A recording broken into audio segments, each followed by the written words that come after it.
Hi, I'm Amy Shannon from Amy's Bookshelf Reviews podcast, where stories speak, voices matter, and words come alive. If you are following this on Spotify, please follow the podcast. Um, Now, the interviewees uh, have the option of having an audio only podcast session or a video podcast session. This is a video podcast session, and I hope that you enjoy it. It will also be shown on YouTube. So if you are watching this on YouTube, please subscribe. Thank you. Good evening, listeners. Welcome to Amy's Bookshelf Reviews podcast, Behind the Books, Honest Voices, Real Stories. I'm Amy Shannon, and I'm pulling back the curtain, bringing you heartfelt and real conversations with the storytellers and creators that go beyond the books. You never know where the conversation will lead us, so let's find out. Tonight we have an author joining us. Would you please introduce yourself and let people know how to contact you? Hello, this is Kevin G. Chapman talking to you from Central New Jersey. You can contact me via my website, which should be pretty easy to remember. It's kevingchapman.com. Remember the G. There is actually another author out there in the world named Kevin Chapman, so I have to make sure I distinguish myself. So kevingchapman.com, you'll find me. Great. And that website and the links to your Amazon page for your books will be in the description of this episode. Beautiful. So you have a new book coming out, or part of it has come out. So Treacherous Hack. Why don't you start with that and kind of give them a little overview of Mike Stoneman? Sure, love to. Treacherous Hack is the seventh book in the Mike Stoneman series, which started now back in 2018. Wow. So this is now number seven in the series. And Mike Stoneman, the protagonist in all the stories, is a New York City homicide detective. In the very first book, back when Righteous Assassin, Mike was paired with a new partner, Jason Dixon, who is much younger and has a much different background from Mike. So the two of them have struggled to some extent to form a real partnership, and that has happened over the course of the first six books and now into book number seven. But it's about their relationship. It's about their relationship with their significant others and with their fellow cops. And then each book is an individual story about an investigation and it's a murder mystery, so there's usually a murder.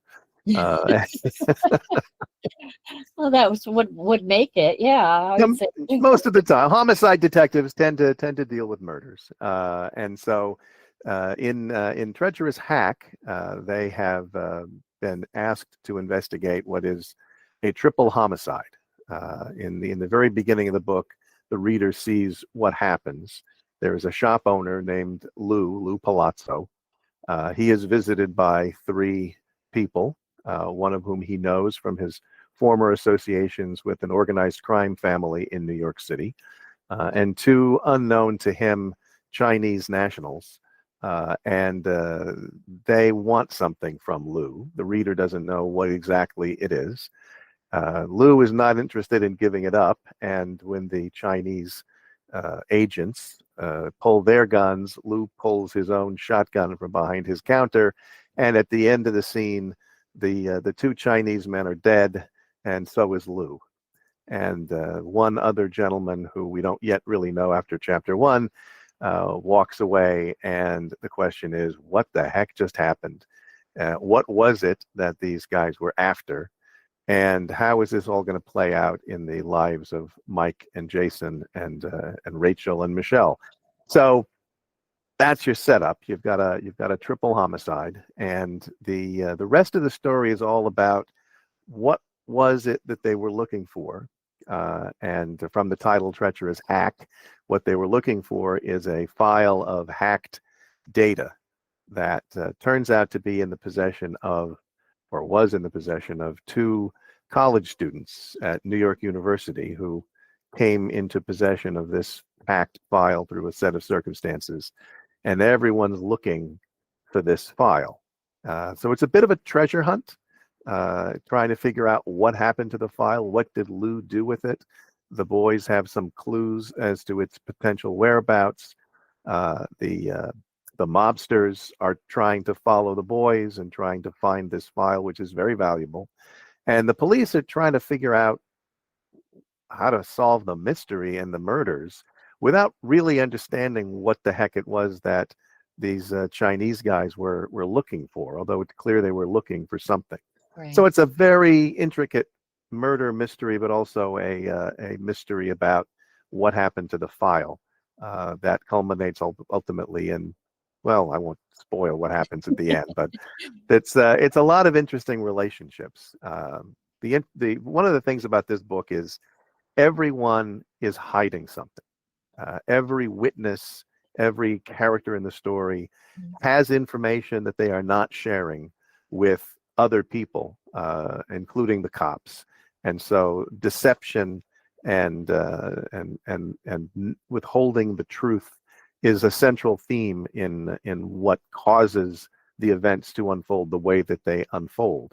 Some of them are personal, some of them are connected to the hack and connected to the investigation.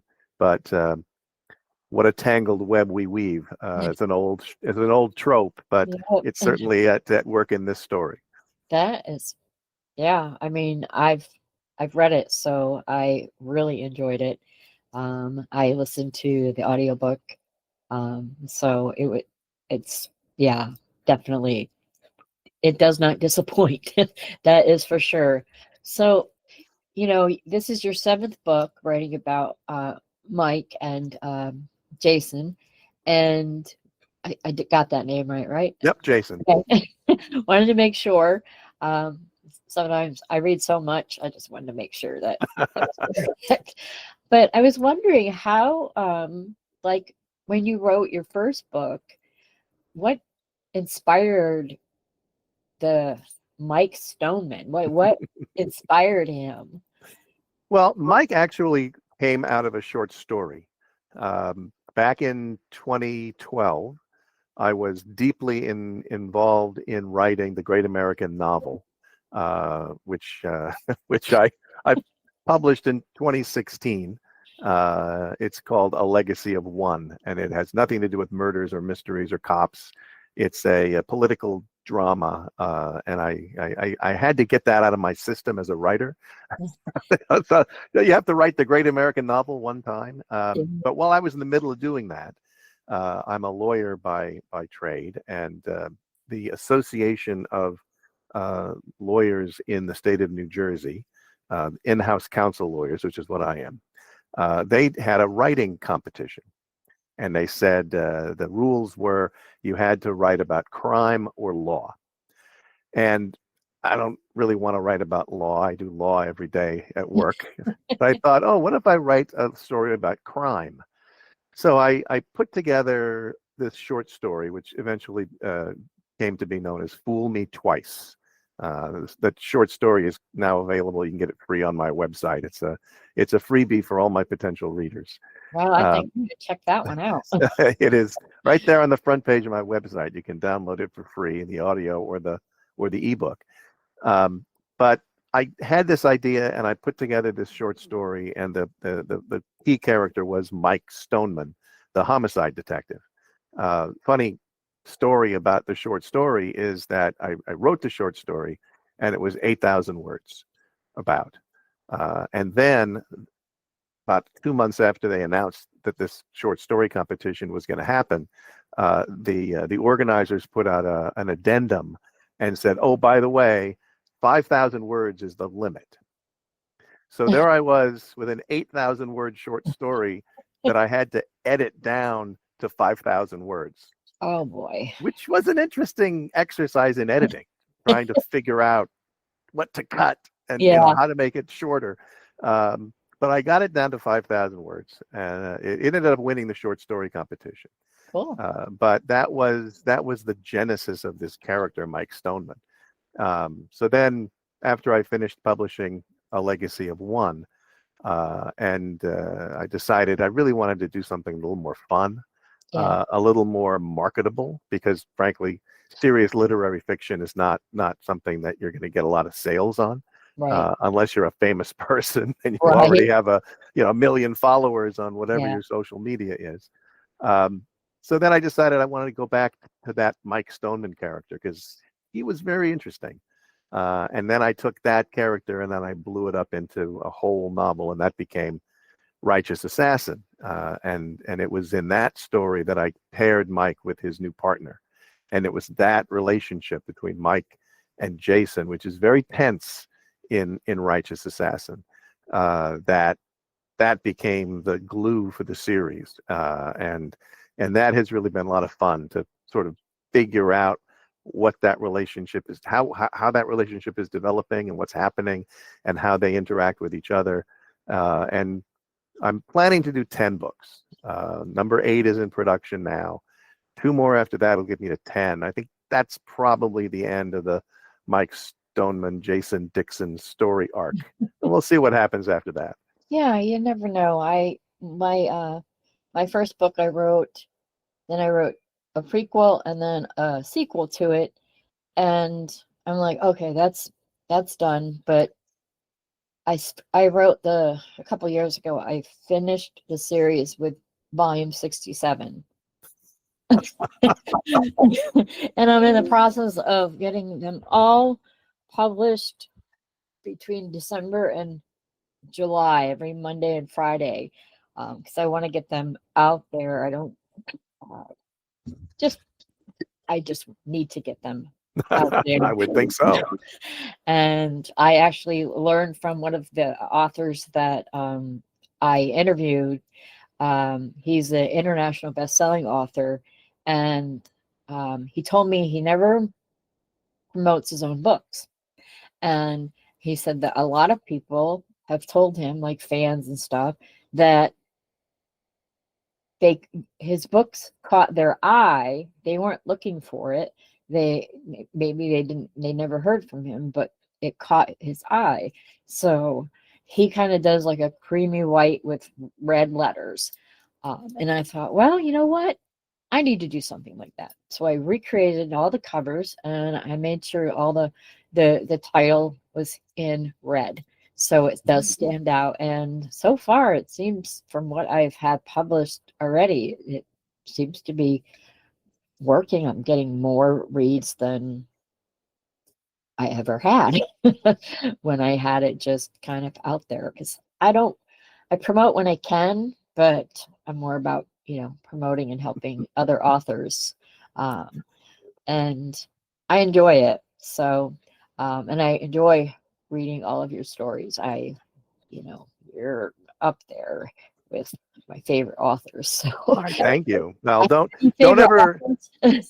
okay, don't ever believe it when they say you don't judge a book by its cover, because you absolutely do. I mean, Exactly. it's just a fact of life in book marketing that if your cover doesn't look interesting Yeah. and doesn't convey the right tone and tell the reader immediately what kind of a book is this, they're going to just pass right over it and go to the next one, because there's always going to be a next one wherever they're looking. I know. I think that phrase is more about people than books.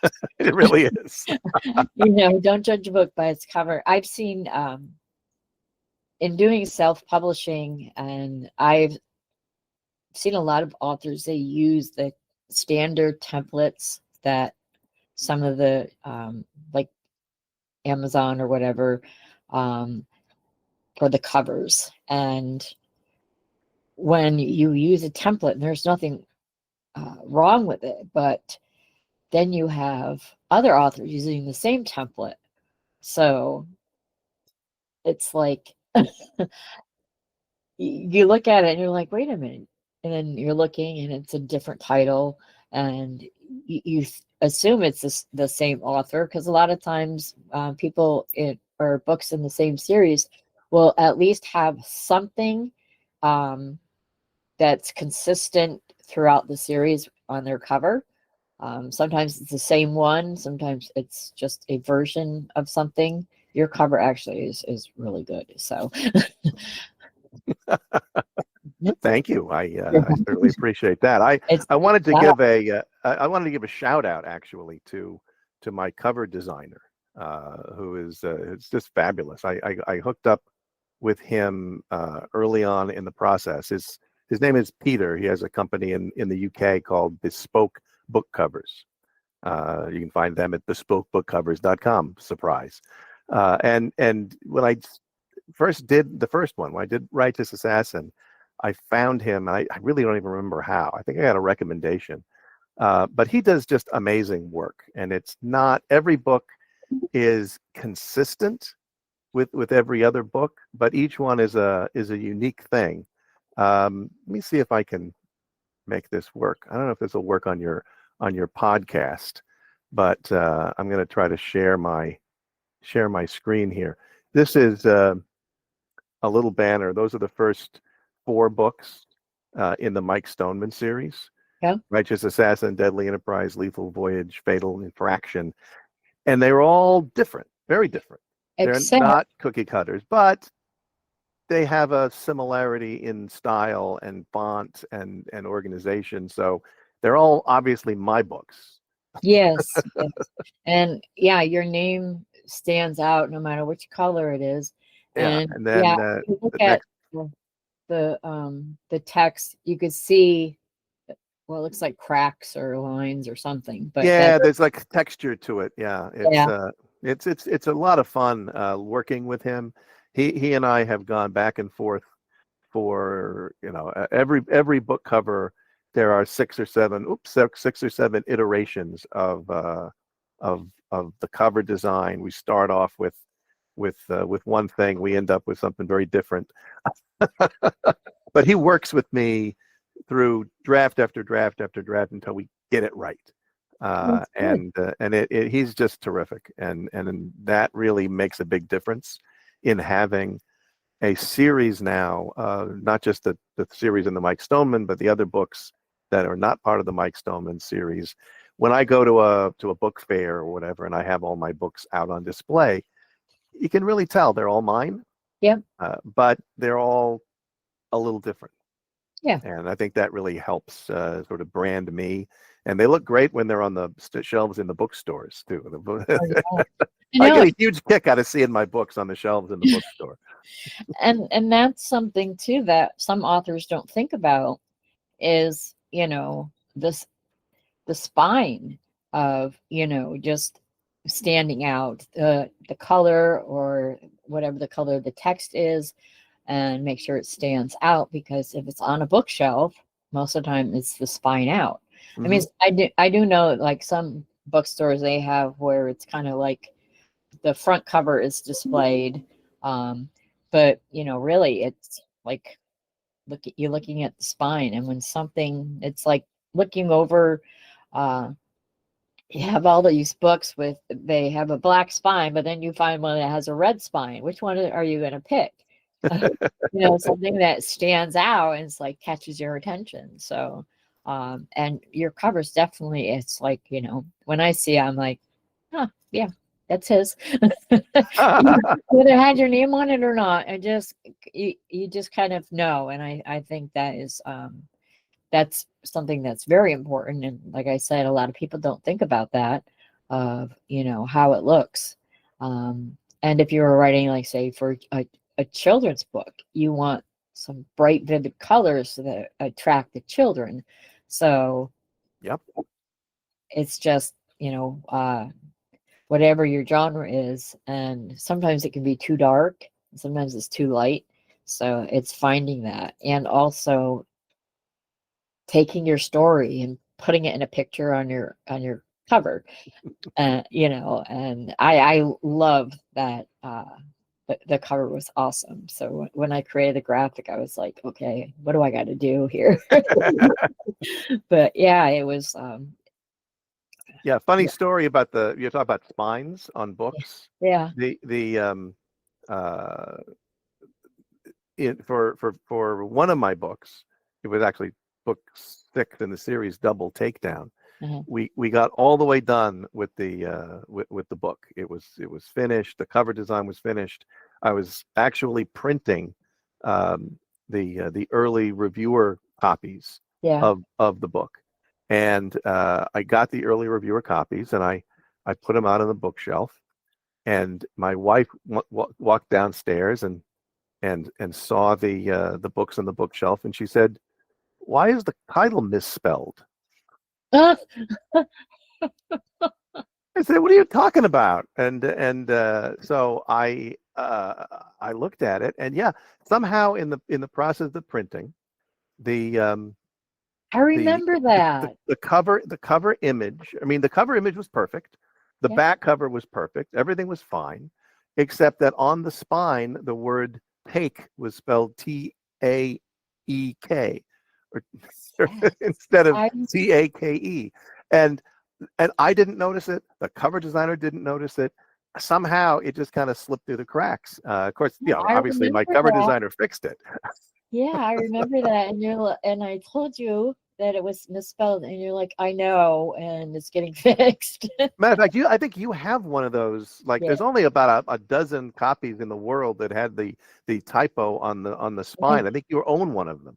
Yes, I do. That's what it was because I didn't honestly I didn't notice it until I was alphabetizing my bookshelf. And I'm like, wait a minute. And then I told you, and you're like, yeah, I know, it's getting fixed. But yes, It's now a collector's item, I yeah, think. exactly. This is just very But here's the cover for the new one, Treacherous Hack, which Peter did an amazing job with, and it gives you, I think, exactly the right tone. It's a winter scene, and the book takes place in the winter in New York. It's got the oops, the body on the ground in the alley. Um, uh, Spoiler alert, it's actually not an alley in the book, it's an intersection, but it mhm. was just impossible to get an intersection on the cover in a way that made any sense, Yeah. and so we defaulted to an alley, and there is an alley in the story. It's just not where Yeah. this particular And murder takes place, and it's just fine. yeah, New York is full of alleys. Full of alleys, and he stuck into the cover the little red video game controller hanging out of the dumpster, which is the same color as the font of my name, I like which you don't even recognize. You don't really see it. You don't realize that it's there. And then actually, so you just pointed it out. and then on the walls of the building, you've got all this code, all these ones and zeros, Yeah, I like that. which is the digital representation of a He's using, file. yeah, and he's using various colors of blue, and I like that because that kind of stands out. Like the victim's shirt, is a lighter blue, but Hmm. when you look at it, but now I keep staring at the little game controller body, because he has a very light shirt and dark pants. That kind of stands out as well. Yeah, and we've got the little birds flying in the distance, the hawks That's again, right. which is a trope. Somehow in the book there are references to falcons, and so all of that kind of came together, and he just did an amazing job. I love him so much. I can't recommend him highly enough. Oh, that is really good. And yeah, it's one of those things. Yeah, you see that on the bookshelf, and you're going to be like, "Oh, what's this about?" And Uh, that's all you want. You just want to say, let's look at this a little further. And of course, if you're scrolling online and you see an ad and oh, this is one I want to click on and get a little bit more information about. yeah, And then you get to the blurb, right? And so yeah, now, okay, now you got to have a blurb that draws in a potential audience and gets them to think about, oh, maybe I want even more information about this book. So yeah, it's great. and not do. I've read blurbs and book descriptions that basically map out the entire storyline. It's like, why do I have to read the book? I already know what's going to happen. It's not like I'm an agent or a publisher where you have to do a full book synopsis and tell you everything from start to finish. It's, I want to see if I want to read this book. I mean, I get now I don't, if any requests, I don't read the descriptions, and I don't read reviews if they've already had them. A lot of times I'm the first and only reviewer, but that kind of makes me sad, especially when it's not a release day. A release day I can understand. Um, but it's, I look at that stuff after I finish. And then I'm like, huh, read the book first, and then if it turns into a movie, then I'll watch the movie, because I like watching movies that are based off of books. Um, and they're not always similar, because it's an adaptation or Yeah, whatever. it has to be. Sometimes the movies are better, sometimes they're not, but that's Yeah, okay. exactly. This particular book, Treacherous Hack, was tough to try to figure out a blurb because there are so many different storylines going on. You've got the point of view of the two college students, you've got the point of view of the detectives, you've got the point of view of the mobsters who are chasing the file, and you've also got the point of view of Jason's wife, Rachel, who is a budding journalist for a cable news outlet, and she's investigating the story from a journalist's point of view. So you got four different things all going on at the same time, but you can't put all of that into a blurb. It's just too Yeah, much. yeah, you want So it you have to simple. figure out. Yeah, what to put in and what to put out. Ask a question, that's always a good way for people to be like, oh, I want to know the answer to that question. Exactly. You just got to get people interested. And I And love once they the read you, they're gonna keep it. They're gonna keep reading you. So that's the hope, right? I mean, yeah, you can read any of my Mike Stoneman books, and obviously the ones who aren't the ones of my books that are not part of the series. You can read them in any order. You can pick one up, and it's a completely standalone story. You don't need to have any prior knowledge of what happened in the earlier books in order to enjoy the next one. But I'm hoping that somebody who picks up Treacherous Hack and that's their first Mike Stoneman read will immediately say, let me go back and see what happened in the earlier stories. that's the one thing that I try to recommend to readers, that if it's a series, and even if the stories are standalone, um, read it from the beginning to the end. That's what I do. I do that when I was writing fiction. Now I'm more nonfiction and children's books. I switched over. I went to the other side. But it's not a dark side, it's just the other side. But I would, before writing a sequel, I would read all the books that came before it, so that I was on the same page. One time I had forgotten something. I had forgotten that this couple they were talking about having a child. And then I remembered, oh, they did have a child. So, and I was already like halfway through the book, so I made it so that their first child had passed away as an infant, and their discussion was more about having another child, instead of just that. Because I was like, oh man, I forgot that. And I have spreadsheets with everything, all my stories, who's in it. I keep track of characters and all that stuff. Uh, It is interesting as you get deeper and deeper into a series, oh yeah, trying to keep track of not just the main things that happened in the previous books, because you always remember the big plot lines, yeah, but the little details of things that happened and the names of characters. And I had somebody put together a Bible for me for all of the Mike Stoneman stories that it pulls together all of the important characters and what happened to them and the timeline of when things happen, so I can remember. yeah, Because one of the things about writing the books is that there's so much that was in my head and that was in earlier drafts that yeah, never made it into the final publication. And it's often difficult for me to remember the things that got cut on the editing process that never really happened from the point of view of the readers, but they Right. still happened in my head. I still Yeah. remember that scene that Yeah. that got cut, and I've got to remember that. Oh no, that never really existed. So don't reference that or Yeah, save it for another book later. exactly. That, that's what happens. And, my very first book, I had one character, but I didn't even realize it, and my editor didn't pick it up either. Was that the same character, first I called him Mark, and then later I referred to him as Mike. And so when I after I went to print, I'm like, oh man.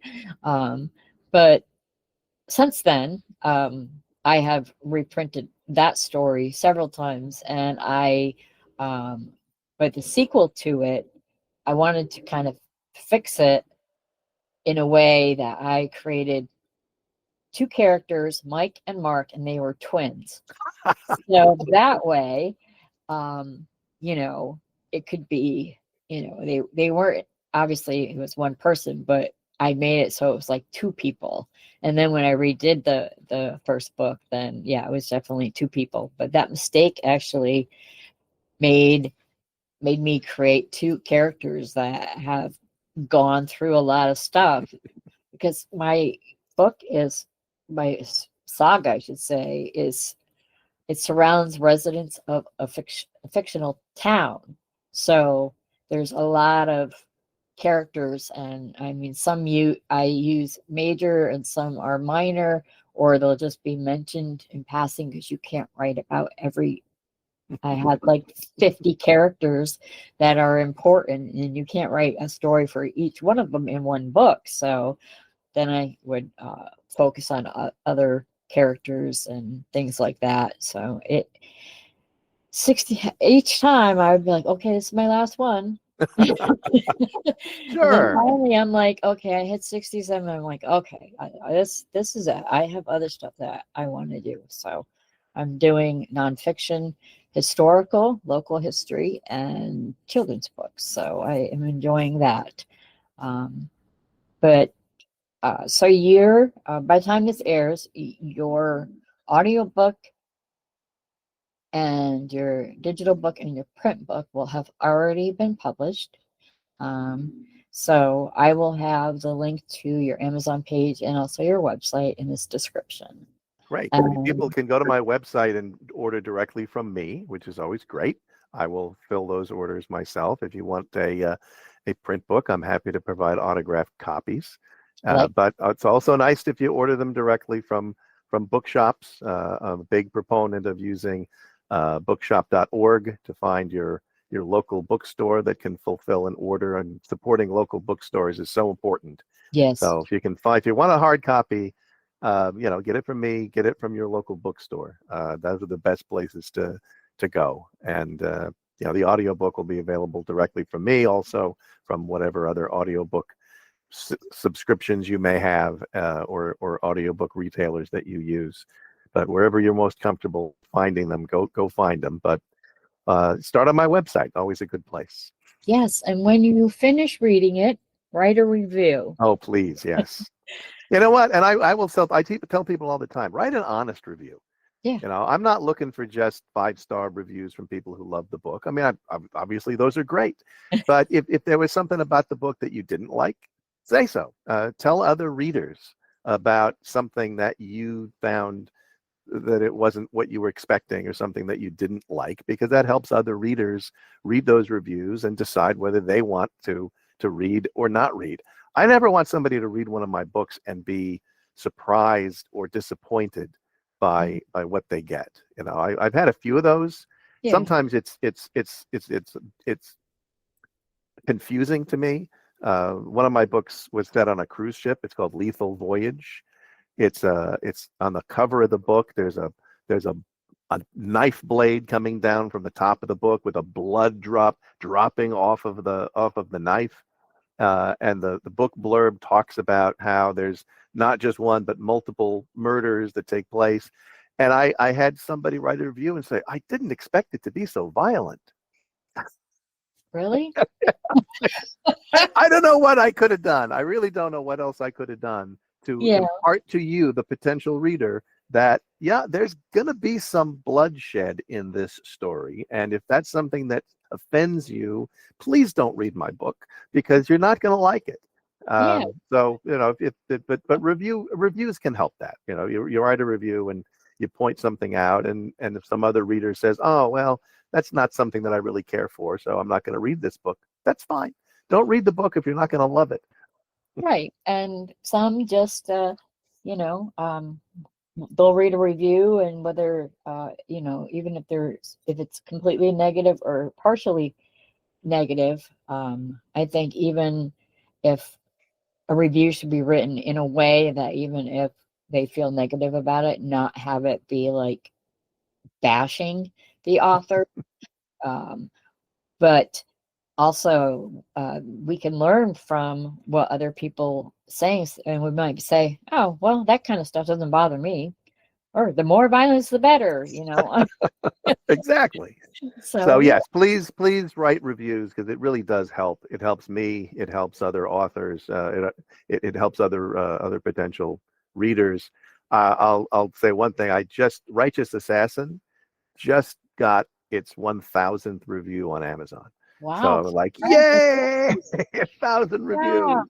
that is, oh, that is amazing. Congratulations on that. So I'm just going to wrap up here, and I hope that you'll come back and we can, when you have your next book out or about to come out, and I love having you on the show. So it's the end of another great conversation. Thank you for being on the show, and thank you, audience, for listening. If you wish, yeah, excuse me, if you wish to be a guest on the show, go to amysbookshelfreviews.com/podcast and schedule your pre-recording. Please follow this podcast on Spotify. I'm Amy Shannon. Be safe, be well, and always be kind. Thank you for watching this video podcast. Amy's Bookshelf Reviews podcast is a takeoff of Amy's Bookshelf Reviews website, and which does reviews and also author promotions. You can go to amysbookshelfreviews.com for more information. Thank you for watching, and please subscribe, follow, and keep listening. Thank you.